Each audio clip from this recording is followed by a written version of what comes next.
حسبي ربي جل الله ما في قلبي غير الله نور محمد صلى الله لا إله إلا الله.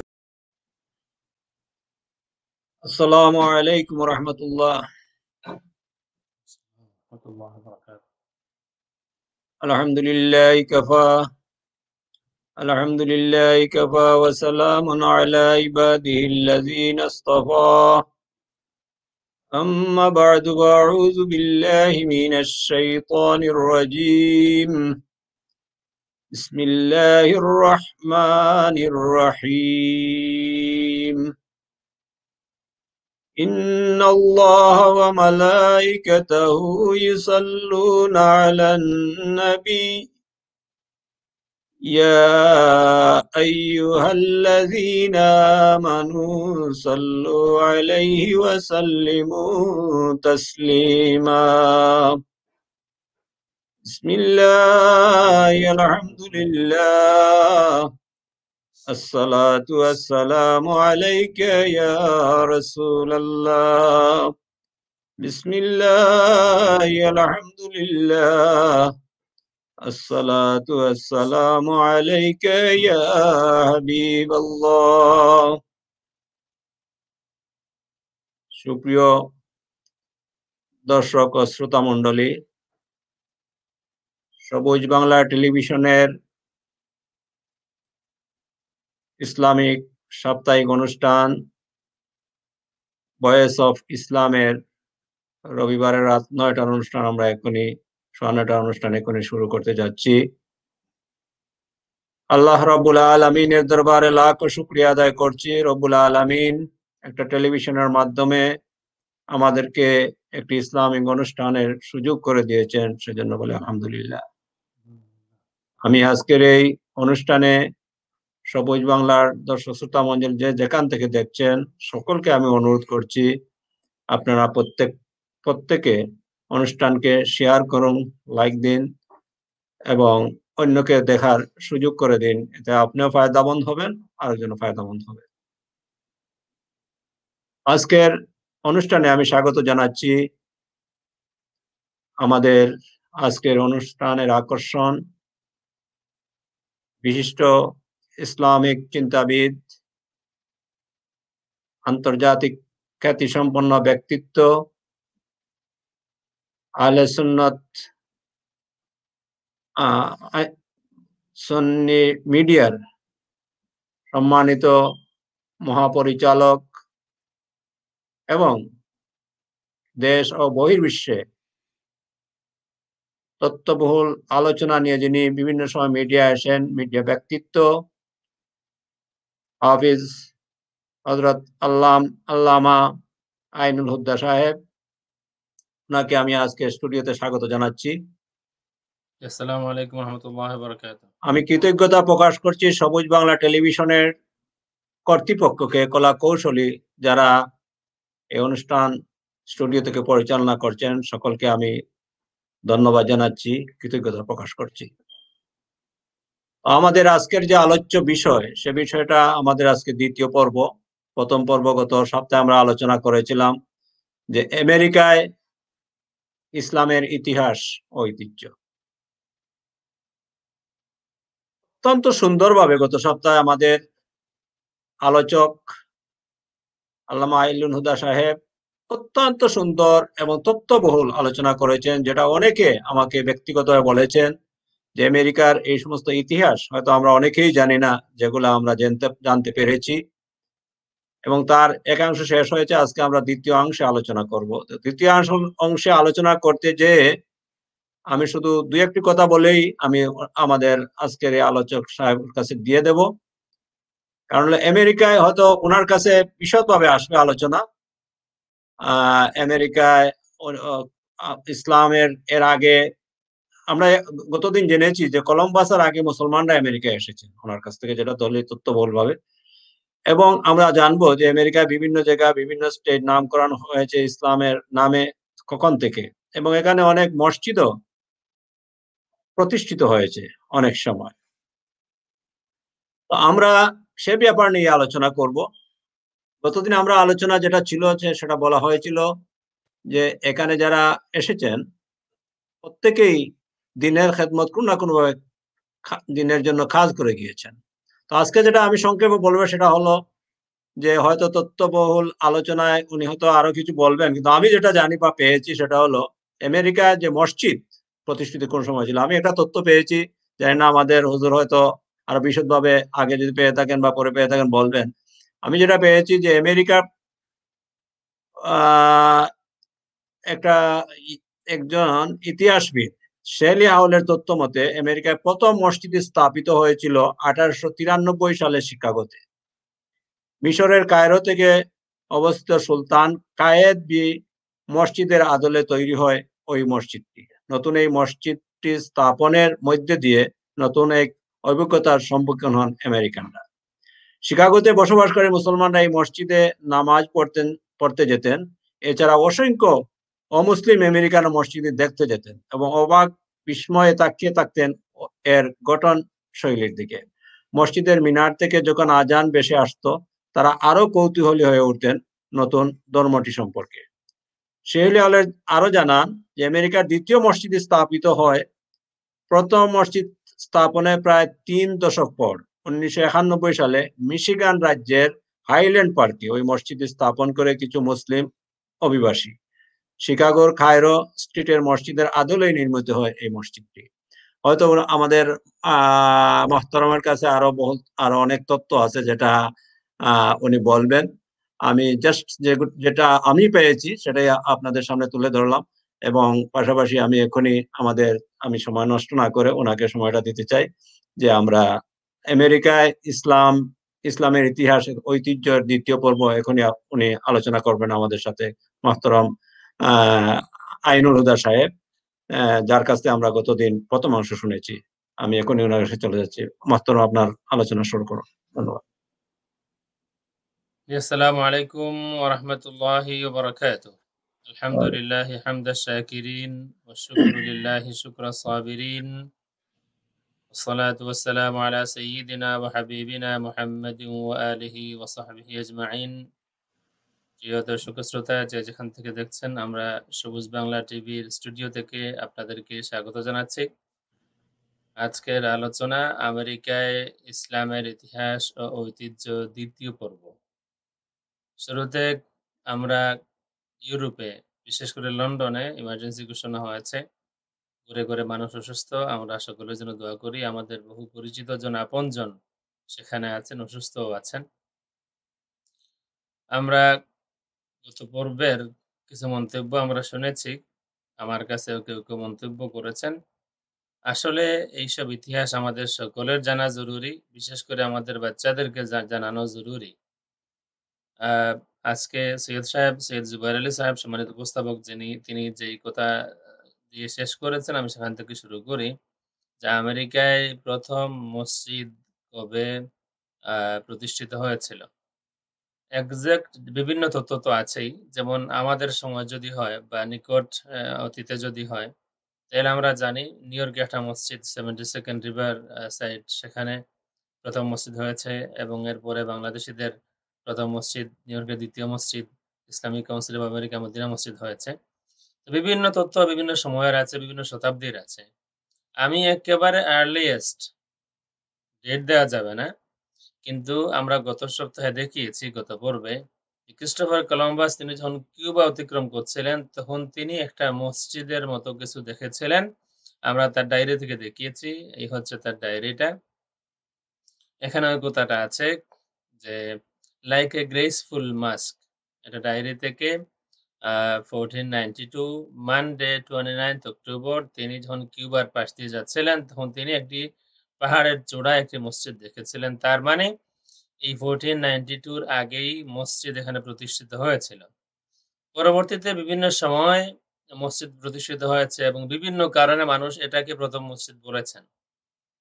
আমাদের গত সপ্তাহের আলোচনা যদি আমরা সামারাইজ করি, তাহলে সেখানে আমরা পেয়েছি যে 63 হিজরিতে একজন সেনাপতি উকবা ইবনে নাফি' তিনি আটলান্টিকে ঘোড়া দৌড়ে চলে আসেন এবং সেখানে দোয়া করেন, যদি আমি জানতাম অপর পাশে ল্যান্ড আছে, আমি সেখানে যাইয়া কলিমার আওয়াজ বুলন্দ করতাম। এটা ছিল পশ্চিমমুখী অভিযান, কিন্তু পূর্বমুখী অভিযান যেটা চায়না, রাশিয়া সেদিকে হয়ে সেখান থেকে খুব সহজে আসার সম্ভাবনা ছিল। যদিও আমাদের কাছে তথ্য নাই, এবং তথ্য নাই এটাও একটা দুঃখের ইতিহাস। আ আমি বলেছি যে এটা শ্বাস বন্ধ হয়ে যায়। একজন রাইটার গত সপ্তাহে আমরা দেখিয়েছি, তিনি বলছেন যে 1 মিলিয়ন কিতাব মুসলমানদের জ্বালিয়ে দেয়া হয়েছিল। এর থেকে যে মাত্র ৩০ টা কিতাব বা বুক বাকি ছিল, এগুলোর মধ্যেই এমন নলেজ ছিল যে আমরা এখন এটম স্প্লিট করতে পারি। সুতরাং কি পরিমাণ আ মুসলিম কালচার, সভ্যতা, কিতাব আদি এগুলা জ্বালিয়ে দেওয়া হচ্ছে, কি পরিমাণ লাইব্রেরি জ্বালিয়ে দেওয়া হয়েছে, আল্লাহু আ'লাম। তো আমরা আজকে শুরু করি গত পর্বের পর থেকে। আমরা ১ম এ আজকে এখানে একটা রেওয়ায়াত দেখাইতে চাই। এটা হচ্ছে একটা কিতাব। এই কিতাবের নামটাই ভেরি ইন্টারেস্টিং। কিতাবের নামটা হলো কিতাব আল হাসু আলা তিজারাতি ওয়াস সানাআতি ওয়াল আমাল। ব্যবসা, শিল্প এবং আমল, মানে আ লেবার, কাজ করার ব্যাপারে উৎসাহ প্রদানমূলক কিতাব। এই কিতাব লিখেছেন ইমাম আবু বকর খাল্লাল। উনার ওফাত হলো ৩১১ হিজরিতে। ৩১১ হিজরিতে ইমাম খাল্লাল এই কিতাব লিখেছেন। এই কিতাবের মধ্যে 127 এখানে একটা রিওয়ায়াত আছে। ইমাম শাআবী বলেছেন, এখানে একটু বড় করে দেখি। ইমাম শাআবী বলেছেন যে, ইন্না লিল্লাহি ইবাদান মিন ওয়ারাইল আন্দালুস। আন্দালুসের অপর পার্শ্বে, আন্দালুস মানে স্পেন, একেবারেই আটলান্টিকের সীমানায়। সুতরাং আন্দালুসের অন্য পাশে, তার মানে পানির পরে যেই সাইড আছে, কামা বাইনানা ওয়া বাইনাল আন্দালুস, আমরা এবং আন্দালুসের মধ্যে যেই পরিমাণ দূরত্ব আছে, এই ধরনের দূরত্বের পরে ইমাম শাআবী তার ওফাত হয়েছে ১০৩ হিজরিতে কুফাতে, ইরাকে। আন্দালুস, তিনি একটা মোটামুটি রাফ আইডিয়া দিয়েছেন। এরপরে কিছু মানুষ আছেন, মা ইয়ারাউনা আন্নাল্লাহ তাআলা আসাহু মাখলুক, যে তাদের ধারণা হলো এই আন্দালুসের অপর পার্শ্বে এমন কিছু মানুষ আছেন, তারা এত ইনোসেন্ট, তাদের ধারণাটা হলো, বিশ্বাসটা হলো, আল্লাহর মখলুক আল্লাহর অবাধ্য হয় না, আল্লাহর কোনো মখলুক আল্লাহর নাফরমানি করে না। এরপরে ওইসব এলাকায় যে পরিমাণ সম্পদ আছে, প্রাকৃতিক সম্পদ আছে, এইসব বিষয়ে তিনি বিস্তারিত আলোচনা করেছেন। কত সুখী হবে মানুষ, তাদের ঘরের সামনে একটা গাছ থাকবে, গাছ, ফলের গাছ, সেখান থেকে তারা ফল আহরণ করবে। এসব বিষয় এখানে আলোচনা হয়েছে। আমরা যদি আমেরিকার বিভিন্ন যে অভিযান হয়েছে, সফর হয়েছে, আমরা যদি তালাশ করে দেখব যে বিভিন্ন বই, বিভিন্ন রাইটার, অমুসলিম যারা আছেন, তারাও বারবার স্বীকার করেছেন যে এই যে আমেরিকা, নর্থ আমেরিকা বা সাউথ আমেরিকা, এখানে বিভিন্ন সম্পদ ছিল, বিভিন্ন ধরনের প্রাকৃতিক সম্পদ ছিল, এবং এগুলো নিয়ে যাওয়া হয়েছে ইউরোপে। কলম্বাস নিয়ে গিয়েছেন, আরো বিভিন্ন জন নিয়ে গিয়েছেন। আমরা গত সপ্তাহে যা দেখিয়েছি, মাসউদি তার কিতাবের মধ্যে 889 এ খাসখাসের আমেরিকা সফর সম্পর্কে বলেছেন। খাসখাস তিনি নিজেও আমেরিকা থেকে ফেরত যাওয়ার সময় বিভিন্ন সম্পদ নিয়ে গিয়েছিলেন। এই তথ্যগুলো আমরা পাবো। এই একটা কিতাব দেখি। এই কিতাবের নাম হলো মিআতুম মিন উযামাই উম্মাতিল ইসলাম গায়্যারু মাজরাত তারিখ। ইসলামের ১০০ মহান ব্যক্তিত্ব যারা ইতিহাসকে বদলে দিয়েছিলেন। এই কিতাবের পেজ 283 তে চ্যাপ্টারের নাম হলো আল মুসলিমুন আল্লাযীনা লা ইয়ারিফুহুমুল মুসলিমুন। মুসলমান যাদেরকে মুসলমান চেনে না। চ্যাপ্টারের নামটাই হলো যে কিছু মুসলমান যাদেরকে মুসলমানরাই চেনে না।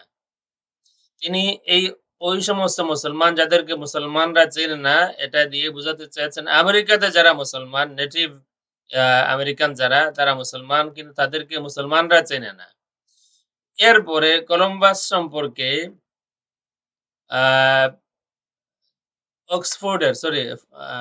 হার্ভার্ডের একজন প্রফেসর, তার একটা কিতাব আছে, Africa and the discovery of America.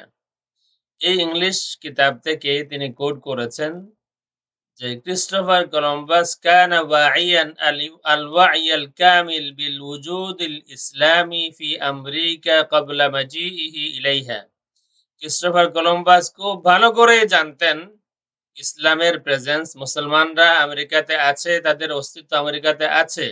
এটা কলম্বাস খুব ভালো করে জানতেন যে তারা কলম্বাসের আগে চলে এসেছেন। এটা কোনো মুসলমানের লেখা কিতাব নয়, একজন প্রফেসর, হার্ভার্ডের প্রফেসর কিতাব আমরা দেখাবো, এখানে আছে। এই হচ্ছে ওনার ওই কিতাবটা, Africa and the discovery of America, Leo winner.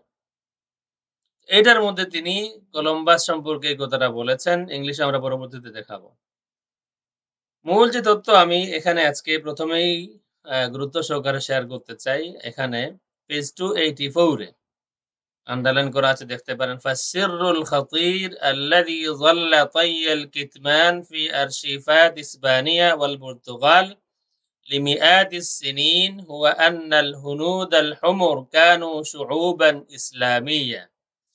সবথেকে ভয়ানক তথ্যটা হলো, যা দীর্ঘদিন যাবৎ স্পেন এবং পর্তুগালের আর্কাইভের মধ্যে গোপন করে রাখা হয়েছে শত শত বছর যাবৎ। সেই ভয়ঙ্কর তথ্যটা হলো, রেড ইন্ডিয়ান যারা, আল হুনুদুল হুমর, রেড ইন্ডিয়ান যারা, তারা সকলেই বা তাদের অধিকাংশ বা তাদের একটা অংশ তারা ছিল শুউবান ইসলামিয়া, তারা ছিল ইসলামী জাতি, তারা ছিল মুসলমান। সুতরাং এখান থেকেও আমরা এই তথ্যটাই যা পাই তা হচ্ছে, এখানে নেটিভ আমেরিকান যারা, তাদের মধ্যে একটা অংশ, একটা বড় অংশ মুসলমান ছিল এবং তারা এখানে মসজিদ মাদ্রাসা প্রতিষ্ঠা করেছিলেন। এরপরে এই কিতাবের মধ্যে আরো বিস্তারিত আছে। আমরা ইংলিশ একটা দেখবো, একজন ডক্টর, ওনার রিসার্চ যখন দেখবো ক্লিয়ার হয়ে যাবে। এটা হচ্ছে হার্ভার্ডের প্রফেসর যিনি লিও উইনার, ওনার ওই বইটা Africa and the discovery of America, এটা আছে, এটা পাওয়া যাচ্ছে, এটা ফ্রি পাওয়া যাচ্ছে, আর্কাইভের মধ্যে আছে। আমরা ইউরোপ আমেরিকা যারা আছেন, অস্ট্রেলিয়া যারা আছেন, সকলে এটা সংগ্রহ করতে পারেন, বাচ্চাদেরকে দেন, তারা পড়ুক, জানুক ইসলামের কত গৌরবোজ্জ্বল ইতিহাস পুরা বিশ্বের মধ্যে আছে। এই কিতাবের মধ্যে, এখানে এই বইয়ের মধ্যে পেজ 265 266 এখানে একটা তথ্য আছে। কলম্বাস নিজে বলছেন যে, আমি কিছু মহিলাদেরকে দেখলাম যারা অর্থাৎ মুসলমানদের মহিলারা যেমন কাপড় পরিধান করে ঠিক তেমনই কাপড় পরিধান করে। এটা কলম্বাসের উক্তি এখানে আছে। কলম্বাসের ছেলে ফার্দিনান্দ এটা স্বীকার করেছেন। আমরা এখানে এই লাইনটা আমরা দেখি, এ হচ্ছে মরক্কো, মরিতানিয়া, এরপর এখানে ব্রাজিল, এদিকে চলে আসা যায়। আসুন আমরা এই কিতাব থেকে শুরু করি। পঞ্চম হিজরি শতাব্দীতে আশ-শাইখুল বারবারি ইয়াসিন আল জাজুলি, একজন শেখ, নাম হচ্ছে ইয়াসিন আল জাজুলি, তিনি হচ্ছেন শেখ আব্দুল্লাহ ইবনে ইয়াসিন, ওনার পিতা। আব্দুল্লাহ ইবনে ইয়াসিন তিনি হচ্ছেন জামাআতুল মুরাবিতিনের প্রতিষ্ঠাতা। শেখ ইয়াসিন আল জাজুলি একজন সুফি শেখ ছিলেন। তিনি কাহাতাল মুহিতাল আতলাসি ওয়া যাহাবা ইলাল মানাতিক শিমাল আল ব্রাজিল মা জামাআত মিন আতবাইহি।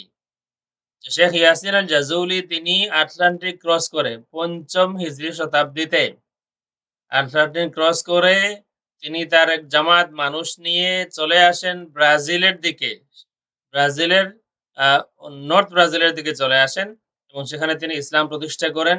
এবং বিশাল একটি এলাকা, ব্রাজিলের ওই এলাকার বিশাল একটি এলাকা মরক্কোর আদ-দাওলাতুল মারাবুতিয়া তার অধীনে চলে আসে। ওয়ালা তাজালু হুনাকা মুদুনান তাহমিলু আসমাআ মুদুনিন ইসলামিয়া, যে এখন পর্যন্ত ওই ব্রাজিলের ওই এলাকায় এমন কিছু সিটি আছে যে সিটিগুলির নাম এখন পর্যন্ত ইসলামিক নাম আছে, যেমন তালমাসান, মারাকেশ, ওয়া ফাস ইলা ইয়াউমিনা হাযা। এই পঞ্চম হিজরি শতাব্দীর এই অভিযান, এটা অন্য কোনো নন মুসলিম কোনো রাইটার দ্বারা সত্যায়িত হয়নি আমার যতটুকু জানা। এরপর আমরা দেখতে পারি কারনুস সাদিস আল হিজরি, ষষ্ঠ হিজরি শতাব্দীতে الشريف الإدريسي الذي عاش في القرن الثاني عشر الميلادي। শরীফ আল ইদ্রিসি, ওনার সম্পর্কে যে তথ্যগুলি আছে এটা অনেকেই স্বীকার করেন। আমরা আসুন এখানে আমরা দুটি ভিডিও দেখি। ডক্টর আব্দুল্লাহ হাকিম হচ্ছেন, এখনো আছেন, উনি মরক্কান মানুষ, তিনি কানাডাতে আছেন। ওনার কিতাব আছে, উনি একটা ইংলিশ কিতাব লিখেছেন, এই হচ্ছে ওনার কিতাব, deeper roots Muslims in the Americas and the Caribbean from before Columbus to the present. এটা আছে, এটাও পাওয়া যাচ্ছে, কিনতে পাওয়া যায়, ওনার ওয়েবসাইট থেকে পাওয়া যায়। ওনার একটা আলোচনা আমরা শুনে আসুন। What is the story of Islam in the Americas before Columbus? Christopher Columbus, who landed in 1492, was not actually the first person from Europe or the other parts of the world to land in the Americas. Actually, there were people from many different parts of Europe and Andalusia and North Africa who were coming across. Even there's information about people coming across from China. What we do know about Muslims coming across is that definitely we have the writings of the great geographer, historians, Al-Mas'udi in his Muruj al-Dahab, Al-Idrisi in his famous work, Ibn Qutiyya, Al-Umari, a number of great writers who spoke about the journey of Muslims who went into the Sea of Darkness, the Atlantic Ocean.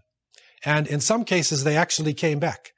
Al-Mas'udi's report was that Kashkas came back and everybody in Spain or Al-Andalus knew about the journey of Kashkas. So definitely we have the writings, we have the ability. The golden age of Islam was a time where we were some of the best astronomers and navigators in the world. So we had the ability to go across. So when you look at Islam in the Americas, there are waves. The first wave is before Columbus, those explorers who were coming, on the early missions. The second wave is with Columbus. And then after Columbus's time, there are people who are coming in early America and playing a role in the United States, Canada, Caribbean, and South America. Following this, the slavery period. In the slavery period, we have documented evidence to show that over 30% of the slaves and political prisoners who came to the Americas were Muslims. They did so many different things. Scholars, intellectuals came with these waves, this wave of people. In the 19th century, there's the indentured laborers, and they were taken from India and from Indonesia and came into the colonies, mainly in the Caribbean region. And following this, there is a wave of economic migration, where people are coming in the 20th century from the Ottoman Empire, Syrians, Lebanese, Palestinians, Albanians, Turkish, Bosnians, the people who are coming from the Ottoman Empire because of the relationship the Ottomans had with Britain and with the United States. They came in on the wagon trains. So what I'm saying is that there are a number of waves of people who actually came in from early times and settled in this part of the world. And it's shocking for people when we actually unveil the truth and bring to them the reality of the impact of these different waves on our societies here in the Americas, and what was the journey that they took. So many famous men and women, so many stories to tell, so much truth to uncover as we look at Muslims in the Americas before Columbus to the 20th century. আশা করি clear হয়েছে। শেষে আমার শুনতে একটু সমস্যা হচ্ছে। আমার মনে হয় ক্লিয়ার হয়েছে আপনার কাছে। ডক্টর ক্লিয়ার হয়েছে। ডক্টর আব্দুল্লাহ হাকিম কুইক, ওনার নাম হলো ডক্টর আব্দুল্লাহ হাকিম কুইক। ওনার এই আলোচনা ইউটিউবে আছে এবং ওনার বই আছে, পাওয়া যাচ্ছে। আমি এটা কিনেছি, এটা পাওয়া যাচ্ছে ওনার ওয়েবসাইটে। বইয়ের নামটা হলো বইয়ের নাম ডিপার roots Muslims in the Americas and the Caribbean from before Columbus to the present. এখানে তিনি মোটামুটি খুব সংক্ষেপে বলে দিয়েছেন। তিনি কিন্তু শরীফ ইদ্রিসির কথাও বলেছেন। আমরা এখান থেকে এসেছিলাম। আমরা আরেকজন ডক্টর, ওনার একটা আলোচনা আমরা শুনি, doctor Yasir Qadhi. We've all heard that there has been pre-Columbus contact with America. Supposedly Muslims have been here, have been interacting with the native Indians, and no doubt that there are very good theories that are given by very professional and academic historians. But as Muslims, we need to be conscious what is fact and what is hypothesis and what is fiction.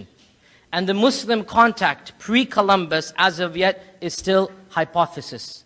It's not established fact, nor is it fiction. It is a possibility, and one that after initial research that I've done, I think it is a very strong possibility, but it is still not fact. Recently, very recently, I think a few years ago even only, a Chinese document was discovered, known as the Sung document, that records the voyage of Muslim Chinese sailors. And as you know, Islam in China is another topic that is definitely worthy of our attention. Up to 10% of China's population is Muslim. 10%. That's a huge number. Millions, hundreds of millions, according to one estimate. So the Chinese Muslims, some of them, they recorded chronologues, travelogues of their journeys. And they talk about a land that they called Mulan Pi, which some people assume to be America. And that is a possibility. Also, there is much talk of the Islamic Caliphate in the Senegalese and the Mali area, especially by Mansa Musa. Mansa Musa sent out an expedition which he headed, and that was never heard of again. And it is rumored, and there are very strong facts that still, they cannot be said to be solid, but there are very strong indications that Mansa Musa's expedition actually ended up somewhere in the Caribbean. And he was shipwrecked there, along with, obviously, his followers. And of course, they were all Muslim. And that had a profound impact. Many of the islands' names over there, many of the linguistic formations of the language, even there are inscriptions that seem to be some type of Islamic resemblance. All of this, again, as I said, are theories. And they're interesting. And I think we definitely need to research them more and more. In fact, according to one researcher at Harvard, there were even up and running madrasas, literally, in North America, in Arizona and other places. And that obviously is a very highly debated topic. But you need to know there are theories out there by non-Muslim researchers. There are various papers, articles, books out there that you should, if you're interested in this topic, read about, see who says what, and understand that there seems to be a very strong indication that indeed there was some type of Muslim contact. And this is shown by a number of things. Again, we don't have time to get into that. Not just inscriptions, but in fact, Islamic names found in pre-Columbus America. Names of North American Indian tribes using names that are clearly Islamic. Mecca, Medina, Ramadan. There are names that are recorded that have to have come from Islam.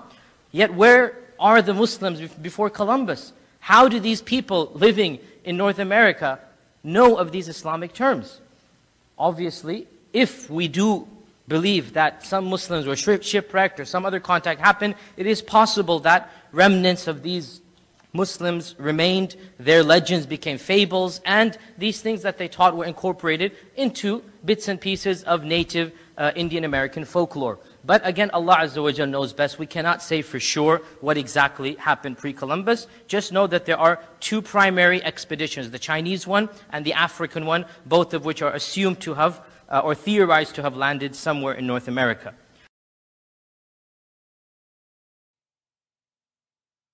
যে আমরা শুনলাম এই দুইজনের বক্তব্য আরো clear হয়ে গেল। Doctor Abdullah হাকিম quick কিতাবও আছে ওনার, আর ডক্টর ইয়াসির কাদি তিনি আমেরিকাতেই আছেন, ডক্টর আব্দুল হাকিম কুইক তিনি কানাডাতে আছেন। এইসব বিভিন্ন তথ্য আছে, যদিও ডক্টর ইয়াসির কাদি বলেছেন যে সবটা ঐতিহাসিকভাবে এখনো প্রমাণিত হয়নি, কিন্তু আছে এবং ভেরি স্ট্রং আছে তিনি বলেছেন। আসলে আমরা এখন শুরু করি শরীফ আল ইদ্রিসি ৬ষ্ঠ হিজরি শতাব্দীতে, এখানে পেজ 285-এ তিনি তার কিতাব, তার জন্ম হলো 1099-এ আর তার ওফাত হলো 1180-তে। তিনি তার কিতাব আল মামালিক ওয়াল মাসালিক, অন্য নামে আরেকটা কিতাব ওনার আছে নুজহাতুল মুশতাক ফি ইখতিরাকিল আফাক। এই কিতাবের মধ্যে তিনি ইয়াং গ্রুপ অফ পিপল, তাদের কথা তিনি উল্লেখ করেছেন যে তারা বর্তমান পর্তুগালের ক্যাপিটাল রাজধানী লিসবন থেকে তারা জাহাজের মাধ্যমে, ওই সময় জাহাজের মাধ্যমে তারা আটলান্টিকে সফর শুরু করেন।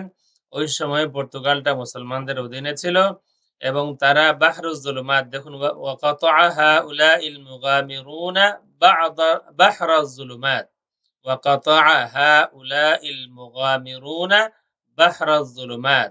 ওইসব শাবাব ইয়াং যারা, যে গ্রুপ অফ পিপল তারা সফর করেছিলেন আটলান্টিকে, তারা আটলান্টিক পাড়ি দিয়ে, বাহরুজ জুলুমাত মানে আটলান্টিক পাড়ি দিয়ে তারা চলে আসেন এই পারে এবং দীর্ঘদিন তারা এখানে ছিলেন। পরে যখন ফিরে যান, ফিরে যাওয়ার পরে তারা রিপোর্ট করেন আন্নাহুম ওয়াজাদু উনাসান ইয়াতাকাল্লামুনা বিল আরাবিয়্যা, তারা সেখানে কিছু লোক পান, আমেরিকাতে কিছু লোক পান যারা আরবি ভাষায় কথা বলছিলেন। আমরা এরপরে যদি আমরা দেখি, এরপরে হচ্ছে আরো বিস্তারিত এখানে আলোচনা আছে। আমরা এই হচ্ছে ওই কিতাবটা নুজহাতুল মুশতাক ফি ইখতিরাকিল আফাক, শরীফ আল ইদরিসি লেখা কিতাব। এই কিতাবের একটা পেজ আমরা এখানে দেখাই প্রথম খণ্ডের। মিনাল বাহরিল গরবিল মুসাম্মা বিবাহরিল যুলুমাত ওয়া হুয়াল বাহরুল্লাযী লা ইউ'লামু মা খালফাহু। এই বাহরুল যুলুমাত বা আটলান্টিকের কথা বারবার এই কিতাবের মধ্যে আছে। এ হচ্ছেন একজন ডক্টর, ওনার নাম হচ্ছে ডক্টর ইউসেফ। তিনি বিভিন্ন রিসার্চ করেছেন। তার একটা রিসার্চ আমরা আজকে আপনাদের সামনে দেখাইতে চাই। Pre Columbian Muslims in the Americas, এটা তার রিসার্চ। তিনি রিসার্চ করেছেন এবং তিনি মোটামুটি বহু ইতিহাসকে সংক্ষেপ করে এখানে নিয়ে এসেছেন। আমি এখানে আমার ছেলে মুহসিন, আব্দুল লতিফ মোহাম্মদ মুহসিন, তাকে আমি নিয়ে এসেছি যাতে করে আমাদেরকে ইংলিশটা পড়ে শোনাইতে পারে। An American youngster, Abdul Latif Mohsin. I invited him to join us in this journey and to participate in this type of program. Abdul Latif Muhammad Mohsin, can you read from this page?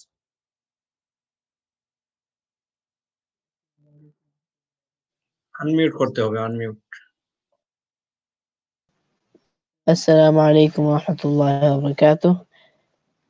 We're talking about pre-Columbian Muslims in Americas, and this is a research done by Dr. Yusuf Mudi, Preparatory Committee for International Festivals to celebrate the millennium of Muslims' arrival to the Americas in 1996 CE.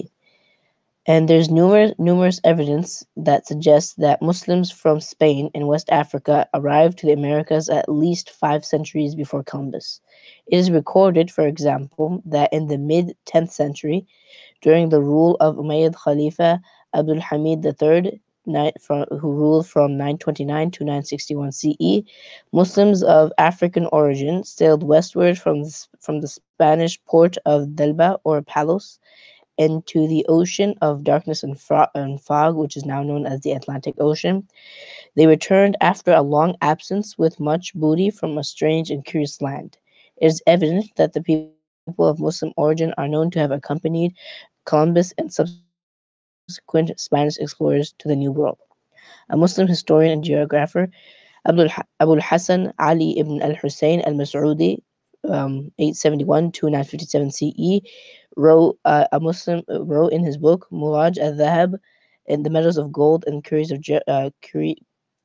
of jewels, that during the rule of Muslim Khalifa of Spain, Abdullah ibn Muhammad, who ruled from 888 to 912 CE, a Muslim navigator, Khashkhash ibn Sa'id ibn Aswad from Cordoba, Spain, sailed from Palos or Delba in 889 CE, crossed the Atlantic, and reached an unknown territory, and returned with fabulous treasures. Al-Mas'udi's map of the world, there is a large area in the ocean of darkness and fog, which he referred to as the unknown territory, which is now known as the Americas. A Muslim historian, Abu Bakr ibn Umar al-Qutiyya, narrated that during the reign of Muslim Khalifa of Spain, Hisham II, who ruled from 976 to 1009 CE, another Muslim navigator, Ibn Fadukh from Granada, sailed from Cadiz, Spain, February 999 CE into the Atlantic, landed in Gando, which is one of the Great Canary Islands, and he visited a king and continued westward, where he saw and named 2 islands, Capraia and Plutania. He arrived back in Spain in May 999 CE. Columbus sailed from Palos, or also known as Delba, Spain, and he was bound for Gomera, one of the Canary Islands. Gomera is an Arabic word that also means small fireband. And then he fell in love with Beatrice Bobadilla, daughter of the first Captain General of the island. The family name Bobadilla is derived from the Arab Islamic name Abu Abdullah, Nevertheless, the Bubaddila clan was not easy to ignore.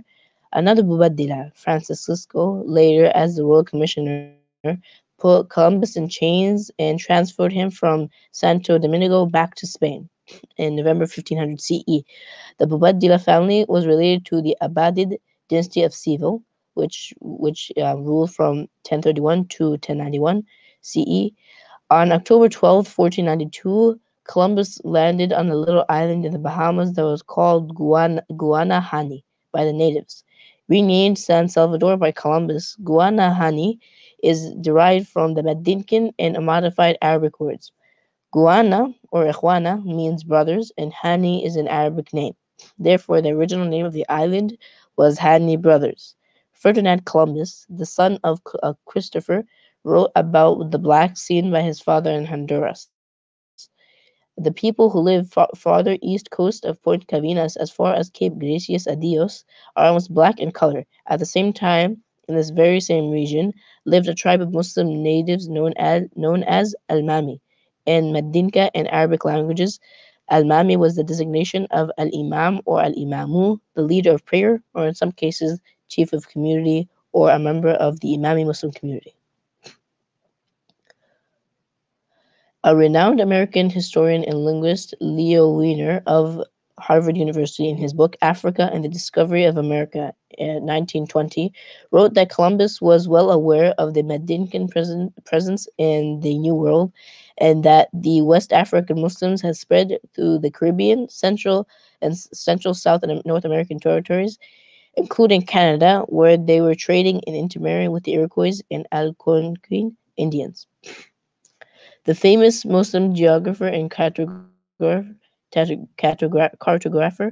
Al-Sharif al-Idrisi, 1099 to 1166 CE, wrote in his famous book Nuzhat al-Mushtaq fi ikhtiraq al-afaq, Excursion of a Elongated One in Crossing Horizons, that a group of seafarers from North Africa sailed into the Sea of Darkness and Fog, the Atlantic Ocean, from Lisbon, Portugal, in order to discover what was in it and what extent or limits.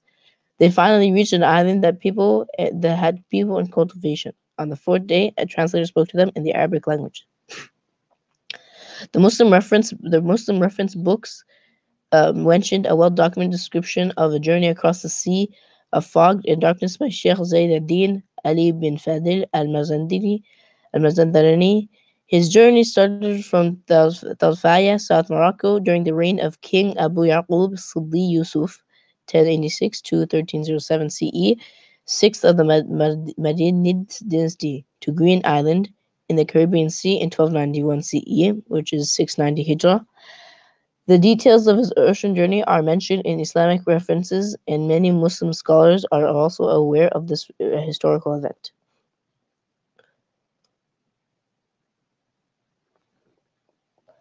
The Muslim historian Shihab ad-Din Abu al-Abbas Ahmad bin Fadl al-Umari, 1300 to 1384 CE or 700 to 786 Hijrah, describes in detail that the geographical explorations beyond the Sea of Darkness of Mali, one of Mali's sultans, in his famous book Masalik al-Absar fi Mamalik al-Amsar, the pathways of sites in the provinces of kingdoms.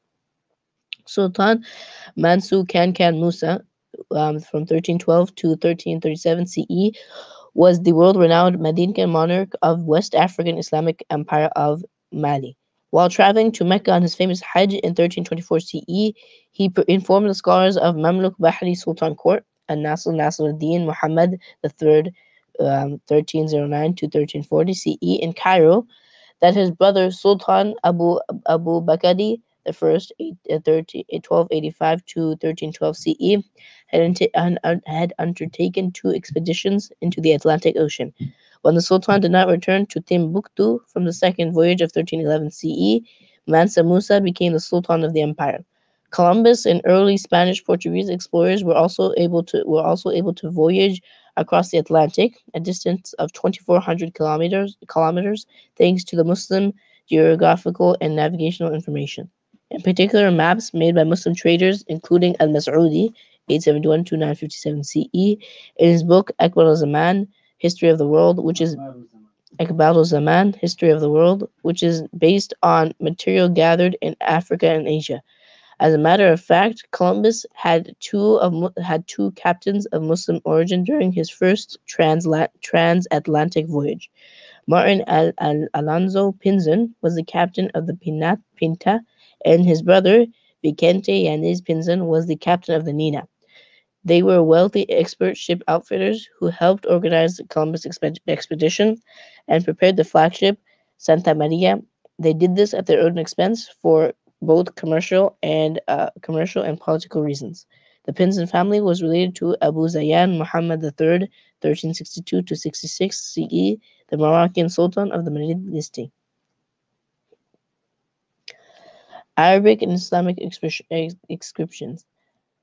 Researchers have proven that the Mandincos, under Mansa Musa's instructions, explored many parts of North America via Mississippi and other river systems.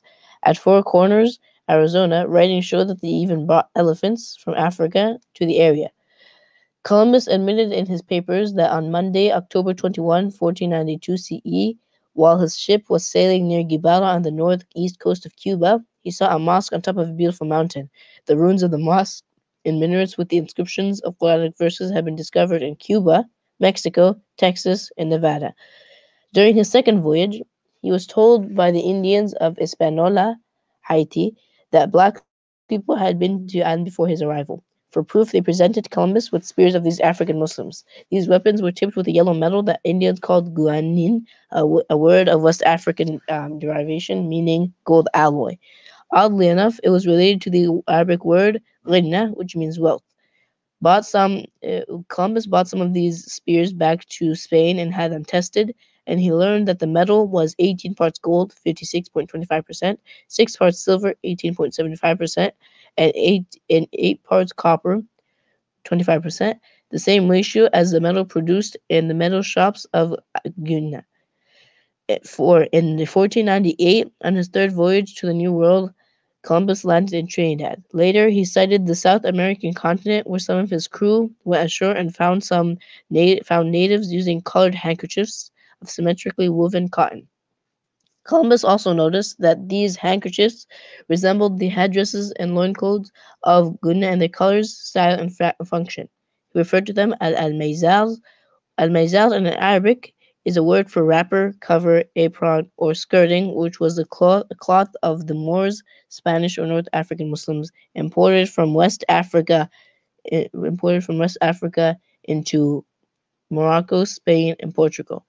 During this voyage, Columbus was surprised that married women wore cotton panties, bragas, and he wondered where these natives learned their modesty.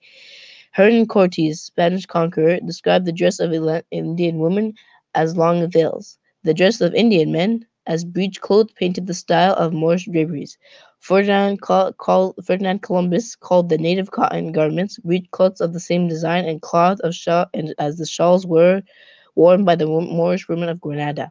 Even the similarity to the children's hammocks found in North Africa was uncanny. Dr. Barry Fell, Harvard University, introduced in his book Saga America in 1980 solid scientific evidence supporting the arrival centuries before Columbus of Muslims from North and West Africa.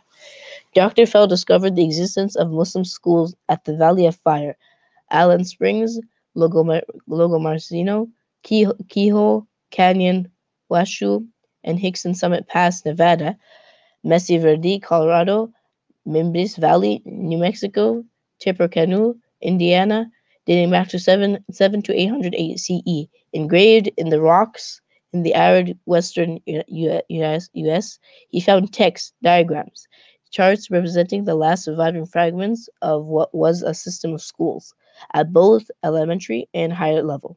The language of instruction was North African Arabic, written with Old Kufic Arabic scripts. The subjects of instruction included writing, reading, arithmetic, religion, history, geography, mathematics, astronomy, and sea navigation.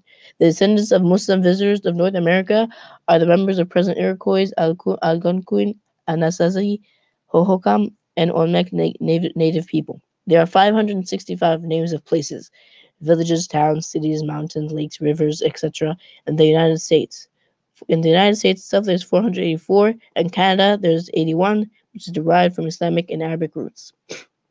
These places were originally named by natives in the pre-Columbian periods. Some of these names carried holy meanings such as Mecca, inhabitants in Indiana, Mecca, Indian tribe, Washington, Medina, Idaho, Medina, New York, Medina in Hazen, North Dakota, Medina, and another Medina in Ohio, Medina in Tennessee, Medina in Texas, Medina in Ontario, Mahomet in Illinois, Mana in Utah, Alva in Ontario, etc. A careful study of the native Indian tribes revealed that many names are derived from Arabic and Islamic roots and origins, i.e., Anasazi, Apak, Adwak, Adikana, Chavin, Kiroki, Kri, Hohokam, Hopa, Hopi, Mecca, Mahigan, Mohawk, Nazca, Zulu, Zuni, and etc. Thank you, Mohsin. আমরা শুনলাম মহসিনের কাছ থেকে। খুব সুন্দর আলোচনা হয়েছে। Thank you very much Mohsin for your participation. প্রিয় দর্শক শ্রোতা, ডক্টর ইউসেফ ওনার যে রিসার্চ, এটা সম্ভবত তিনি প্রেজেন্ট করেছিলেন যে সেলিব্রেশন হয়েছিল celebrate the millennium of the Muslims arrival to the Americas in 1996 সেখানে তিনি এটা প্রেজেন্ট করেছিলেন। এটা দেওয়া আছে এখানে ওয়েবসাইটে, it is beautiful Islam net history /muslims _americas_p/html, এখানে গেলে এটা পাওয়া যাবে। এর মধ্যে এই তথ্যগুলা সুন্দরভাবে চলে এসেছে। এখানে আমরা দেখতে পারি, আমরা ইনশাআল্লাহ আগামী পর্বে স্কুল সম্পর্কে আরো বিস্তারিত তথ্য আপনাদেরকে দেব। ডক্টর ইউসেফের, এবং তিনি এখানে কোট করেছেন সাগা আমেরিকা থেকে, ডক্টর বেরিফেল, তিনি হার্ভার্ড ইউনিভার্সিটির প্রফেসর। তার ওই বই থেকে তিনি কোট করেছেন যে এখানে মাদ্রাসার অস্তিত্ব ছিল 700 থেকে 800 এর ভিতরে। 700 থেকে 800 এর ভিতরে, এই 100 বছরের ভিতরে এখানে বিভিন্ন জায়গায় মাদ্রাসা ছিল। আমরা অন্য একটা বই থেকে বলেছি যে 7টা না 10টার মতো মাদ্রাসা ছিল। এখানে দেখুন সাবজেক্ট কি পড়ানো হতো। The subject of instruction included writing, reading, arithmetic, religion, history, geography, mathematics, astronomy, and sea navigation.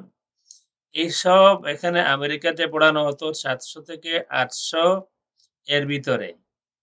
কত আগে? ওই শতাব্দীতে এখানে আমেরিকাতে 10টা প্রতিষ্ঠানে হায়ার এডুকেশন বলা যায়, এই সময় ইউনিভার্সিটি হয়তো এত উন্নত মানের না হবে না, ওই সময় এগুলো পড়ানো হতো। প্লাস তিনি এখানে বলছেন যে আমেরিকাতে এবং কানাডাতে, নর্থ আমেরিকাতে 565 নেমস অফ প্লেসেস আছে যেগুলি আরাবিক বা ইসলামিক। এর মধ্যে 484 হচ্ছে ইউএসএ তে আর 81 হচ্ছে কানাডাতে। তিনি এখানে বিভিন্ন নামও দিয়েছেন, বিভিন্ন স্টেটে নামগুলো আছে। এই নাম আমরা বিভিন্ন স্টেটে গেলে মাঝে মধ্যে আমরা পাই। মিশিগানে বহু নাম এমন আছে। আমি গত পর্বে হয়তো বলেছি এতে ডাউনটাউন ম্যানহাটন একটা বার ছিল, মেক্কা বার ছিল।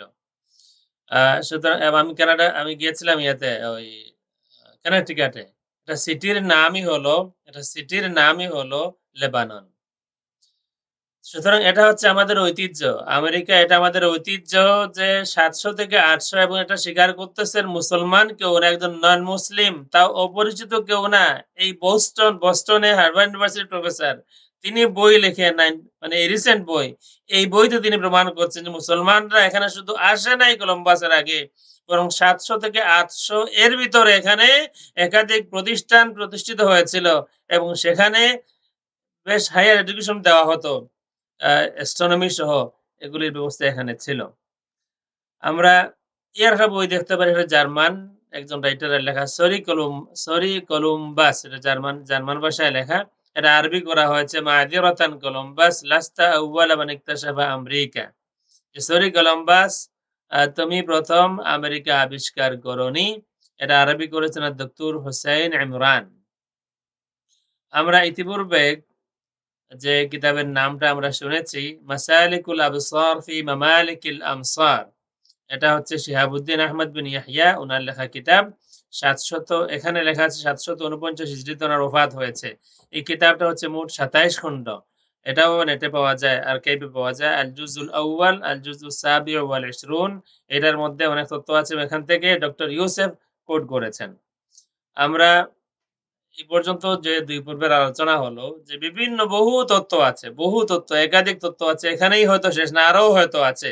মুসলমান এখানে পৌঁছে গিয়েছিলেন। ডক্টর ইয়াসির কাদি এবং গতদিন আমাদের সৈয়দ সাহেব সৈয়দ জিবরাইল সাহেব বলেছেন চাইনিজদের যে সং ডকুমেন্ট যেটা আছে তারাও স্বীকার করতেছেন 1178 এ ওই দিক থেকে মুসলমানরা আমেরিকায় পৌঁছে গিয়েছিলেন। সুতরাং আমেরিকায় আমাদের ইতিহাস, ইসলামের ইতিহাস নতুন কোনো বিষয় নয়। আমরা জুড়ে এসে বসি নাই, বরং আমেরিকাতে আমরা প্রথম থেকেই ছিলাম। আমেরিকার অস্তিত্বের সাথে আমাদের অস্তিত্ব জড়িত। আমেরিকার অস্তিত্বের সাথে আমাদের অস্তিত্ব জড়িত। এবং এরপরে যখন স্লেভ যুগ যখন আসলো, কলম্বাস আসলেন, এই সময়েও এই আমেরিকা বিল্ড করেছে স্লেভরা। এটা অস্বীকার করার কিছু নাই। আমরা এই ইনশাআল্লাহ আগামী পর্বে এই বিষয়ে আলোচনা করব। এই স্লেভদের মধ্য থেকে অলমোস্ট 30% বা মোর দেন 30% তারা ছিলেন মুসলমান। এবং কলম্বাসের সাথী যারা ছিলেন তাদের মধ্যেও মুসলমান ছিলেন। আমেরিকায় আমাদের ইতিহাস আমাদেরকে জানতে হবে। আমাদেরকে জানতে হবে। আমি গতদিন বলেছি বিশ্বাস মানুষ করে না, তার কিছু কারণ আছে। যে কোনো সত্য, মহাসত্য এমন আছে বিশ্বাস করলে নিজের মাথায় পড়ে, এই কারণে মানুষ বিশ্বাস করে না। আমেরিকায় মুসলমানরা নতুন কোনো জাতি নয়, উড়ে এসে জুড়ে বসে না, এবং যুগে যুগে আমেরিকার সাথে আমাদের সম্পর্ক ছিল এবং আমেরিকার মূল নেটিভ যারা তাদের মধ্য থেকে আমরা এক অংশ। বরং আমরা যে তথ্য দিয়ে শুরু করেছিলাম অলমোস্ট সেই তথ্য দিয়ে আজকের আমার আলোচনা আমি শেষ করব। যে সবথেকে মারাত্মক তথ্য যেটা বলছেন রাইটার এই কিতাবের, মিআতুম মিন উযামা উম্মাতিল ইসলাম ফাসিরুল খাতির, সবথেকে ডেঞ্জারাস যে সিক্রেট সেটা হলো যা শত শত বছর যাবত স্পেন এবং পর্তুগালের লাইব্রেরিগুলোতে গোপন করে রাখা হয়েছে, তা হচ্ছে ওয়া আন্নাল হুনুদুল হুমুর কানু শুউবান ইসলামিয়্যা। রেড ইন্ডিয়ান যাদেরকে নাম দিয়েছিলেন কলম্বাস, তারা ছিলেন মুসলিম জাতি, ইসলামী জাতিসমূহ তারা ছিলেন। যদি সারা সবাই নাও হন, আমেরিকায় যারা ছিলেন নেটিভ আমেরিকান বা রেড ইন্ডিয়ান, তারা সকলে যদি না হন, তাহলে তার মধ্যে একটা বিশেষ বড় অংশ মুসলমান ছিলেন। ইনশাআল্লাহ আজিজ, আমরা আগামী আরেক পর্ব আমরা ইনশাআল্লাহ করব। সেই পর্বে আমরা এই স্লেভারি যুগে যে মুসলমানরা এসেছেন এবং তাদের উপরে কি পরিমাণ জুলুম হয়েছে। আমেরিকা ওই স্লেভদের রক্তের উপরে প্রতিষ্ঠিত হয়েছে। বর্তমান নিউ আমেরিকা যেটা, এই নিউ আমেরিকা স্লেভদের রক্তের উপরে প্রতিষ্ঠিত হয়েছে এবং তাদের মধ্যে একটা বড় অংশ মুসলমান ছিলেন। মাত্র কয়েকজন তারা প্রতিরোধ করেছিলেন না, বাকি সবাই ইচ্ছায় অনিচ্ছায় তারা এখানে শোষিত হয়েছেন, রক্ত দিয়েছেন, আমেরিকা বিল্ড করেছেন। আমরা এসেছি জীবনের শেষ দিকেই, বিংশ শতাব্দীতে। আমরা এসে আমেরিকা সুন্দর নাই সুপার পাওয়ার পেয়েছি। আমেরিকা সুপার পাওয়ার হওয়ার পিছনে মুসলমানদের রক্ত আছে, মুসলমানদের ত্যাগ আছে। এই আমেরিকার রন্ধ্রে রন্ধ্রে কোনায় কোনায় কোনো না কোনো মুসলমানের ত্যাগ স্বীকার করতেই হবে ইনশাআল্লাহ আজিজ, কোনো না কোনো দিন। আলহামদুলিল্লাহ, আমরা অত্যন্ত মূল্যবান যে বিষয় আমাদের আমাদের অ্যাকচুয়ালি এই জিনিসটা আমাদের ইসলাম যে জিনিস যেটার অনুভূতিতে প্রকাশ করা যায় না, যেটা আমাদের অস্তিত্বের সাথে জড়িত, সেই বিষয়টা আজ আমরা যেটা পেলাম যে আমেরিকায় যে ইসলাম কখন এসেছে, কিভাবে এসেছে এবং কখন থেকে প্রতিষ্ঠিত হয়েছে ইসলাম। যাই হোক, আজকে যে আমরা যে গুরুত্বপূর্ণ আলোচনাটা আমরা শুনলাম, এই আলোচনাটুকু আমার মনে হয় যে এখন বর্তমান সময়ের যারা ইয়াংস্টার, যারা আমাদের প্রজন্ম, তাদের যে অত্যন্ত গুরুত্বপূর্ণ তাদের এই তথ্যগুলা জানার। আমরা যারা অভিভাবক, আমরা যারা দেখছি, দয়া করে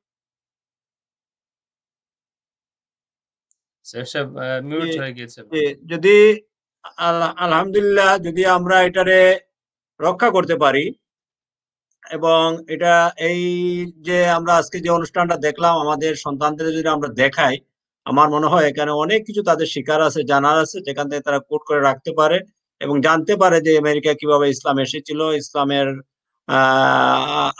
শুরু কখন থেকে হয়েছিল সেটা তারা অনুধাবন করতে পারবে। সেই জন্য আমি যারা দর্শক শ্রোতা আছেন সবার কাছে অনুরোধ করব যে আপনারা এই ডকুমেন্টারি যে কথাগুলো এগুলার আপনারা ডকুমেন্ট হিসাবে রাখেন এবং আপনাদের সন্তানদের আপনারা যদি দেখান, তারা এখান থেকে অনেক কিছু জানতে পারবে, শিখতে পারবে, সেদিকে খেয়াল রাখবেন।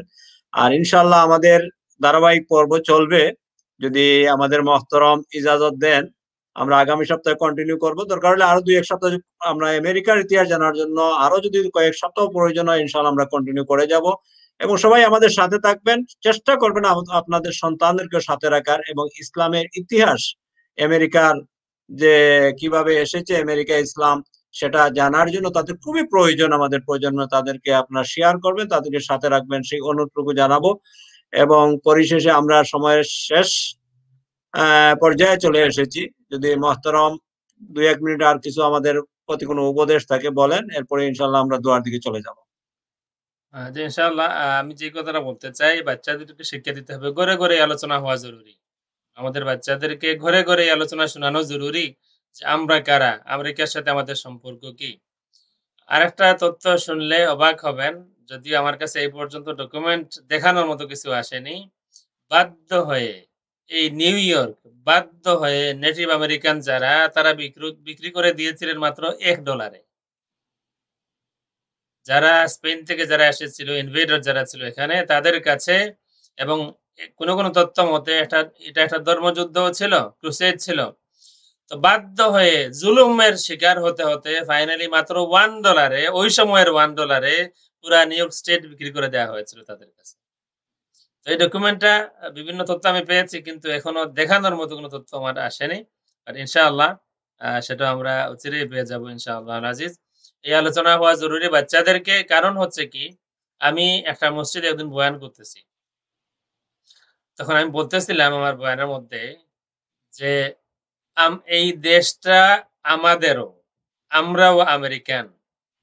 তো একজন মুসলমান, আমার এক ভাই, তিনি আপত্তি করলেন, না এটা আমাদের দেশ না, আমাদের দেশ বাংলাদেশ। আমি বলেছিলাম যে না জানেন কত শতক লাগবে আমাদের যে এইটা মাথার থেকে সরাইতে, যে আমাদের দেশ শুধু বাংলাদেশ না, এই দেশও আমাদের। সুতরাং আমাদেরকে পিছনে থাকার সময় নেই, আমাদেরকে ফ্রন্ট লাইনে আসতে হবে, সামনে আসতে হবে। ইলহান ওমর বা রাশেদা আরেকজন আছেন, তারা গিয়েছেন, আমরা তাদের জন্য শুভকামনা করি। আমাদের বাচ্চারাও অগ্রসর হবে, এই দেশে তারা নেতৃত্ব দেবে। যখন তারা জানবে যে এই দেশ গড়ার পিছনে, এই দেশ প্রতিষ্ঠার পিছনে, এই দেশ সুপার পাওয়ার হওয়ার পিছনে কোনো না কোনো ভাবে যুগ যুগ ধরে আমাদের কারো না কারো ত্যাগ আছে, রক্ত আছে, তখন তারা আরো উজ্জীবিত হবে এবং এই দেশটাকে আরো সুন্দর করে গড়ে তুলবে। এবং তারা আরো ভালো সিটিজেন হবে। যে আমরা হঠাৎ করে বাংলাদেশ থেকে আসিনি, এশিয়া থেকে আসিনি, বরং আমাদের কেউ না কেউ এখানে আগের থেকেই ছিল। এই তথ্যগুলো আসলে সবার ঘরে ঘরে পৌঁছা জরুরি। আর আমি চেষ্টা করেছি, আমি আপনাদেরকে যে তথ্য দিয়েছি, সাথে সাথে মুসলমান কোন রাইটার দিলে সাথে ইংলিশের কাউকে দিয়েছি। হার্ভার্ড ইউনিভার্সিটি ডক্টর বেরিফেল, এরপরে ডক্টর আব্দুল্লাহ হাকিম কুইক, তিনি আছেন, এখনো আছেন, কানাডাতে আছেন। ডক্টর ইয়াসির কাদি, তিনি আমেরিকাতেই আছেন। তারা ডক্টর, এই দেশের বিভিন্ন ইউনিভার্সিটিতে এখনো তারা প্রফেসরি করছেন। সুতরাং এইটা আজব কোনো তথ্য নয়। এই দেশের অস্তিত্বের সাথে আমাদের সম্পর্ক শুরু থেকে নিয়ে এই পর্যন্ত। ধন্যবাদ স্যার সাহেব। আলহামদুলিল্লাহ। মিউট হয়ে গিয়েছে। জি আলহামদুলিল্লাহ, আসলে এই দেশ আমাদের এবং আমাদের প্রজন্মকে সেটা বুঝাতে হবে যে এদেশেই আমরা যেহেতু আছি, এদেশেই বসবাস করব এবং ইসলাম নিয়ে আমরা এদেশে বসবাস করব, ইসলামকে এদেশে আরো প্রসারিত করব। ইসলামের যে আমাদের প্রথমত দায়িত্বই আছে, আমরা প্রত্যেকের উপর ফরজ ইসলামের দাওয়াত দেওয়া, সবাইকে আমরা সেই দাওয়াতের কাজটুকু করব। সেই জন্য আমি সকলের প্রতি অনুরোধ করব, আপনারা সবাই যার যার সন্তানকে আমাদের এই অনুষ্ঠানের সাথে সংশ্লিষ্ট করুন। এবং বিশেষ করে ওই যে আপনারা আজকের যে অনুষ্ঠান দেখলেন বা গত দিনের দেখলেন, ওগুলার আপনারা রেকর্ড করে রাখেন আপনাদের ইয়েতে, এবং আপনারা সন্তানদেরকেও শেয়ার করেন, তাদেরকে জানতে দিন। ইনশাল্লাহ আমার বিশ্বাস যে মওজুদ মেহমান আগামী সপ্তাহে আপনাদের সাথে থাকবেন, আমেরিকার ইতিহাস ঐতিহ্য নিয়ে আলোচনা করবেন। আশা করি ওনার পারমিশন চাচ্ছি, যদি উনি ইনশাআল্লাহ আমরা ঘোষণা দিয়ে দিলাম। ইসলামের ইতিহাস ঐতিহ্যের ৩য় পর্ব চলবে আগামী রবিবার রাত 9টা 15 মিনিটে।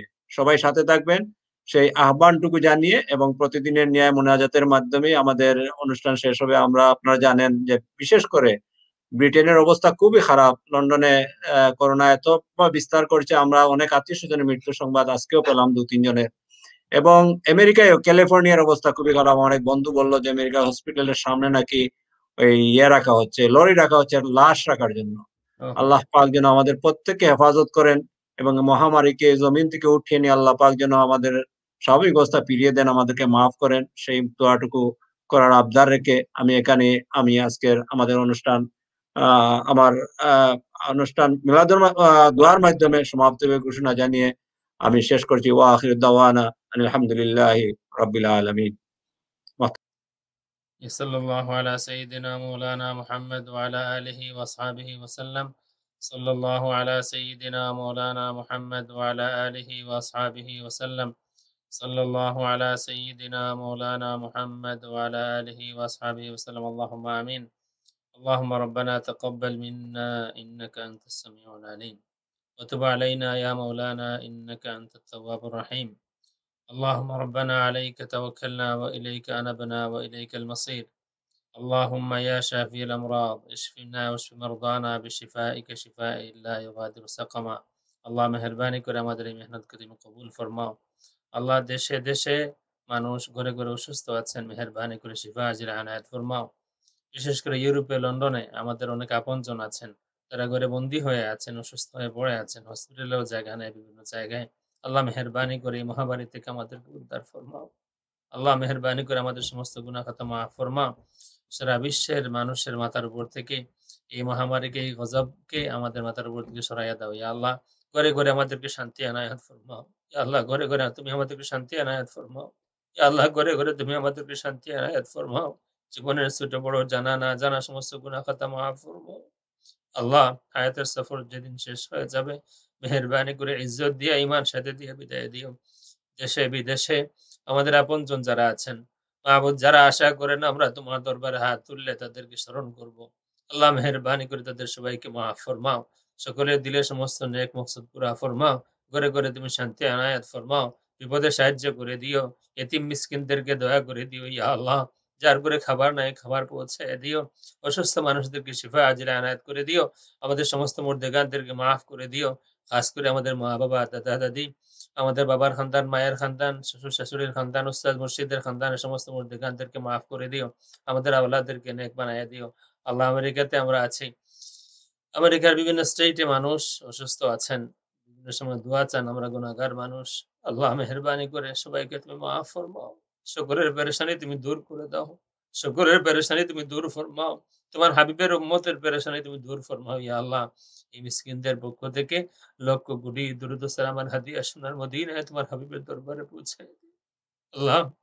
মাহবুব, এই করোনার কারণে দীর্ঘদিন হয়ে গিয়েছে আমরা তোমার হাবিবের সামনে যায় হাজিরি দিতে পারিনি।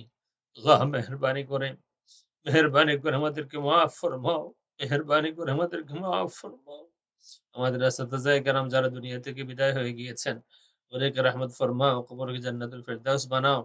আমাদের উস্তাদ যারা দেশে বিদেশে আছেন, অসুস্থ আছেন, শিফা আজিলা আনায়াত ফরমাও, নেক হায়াত আতা ফরমাও।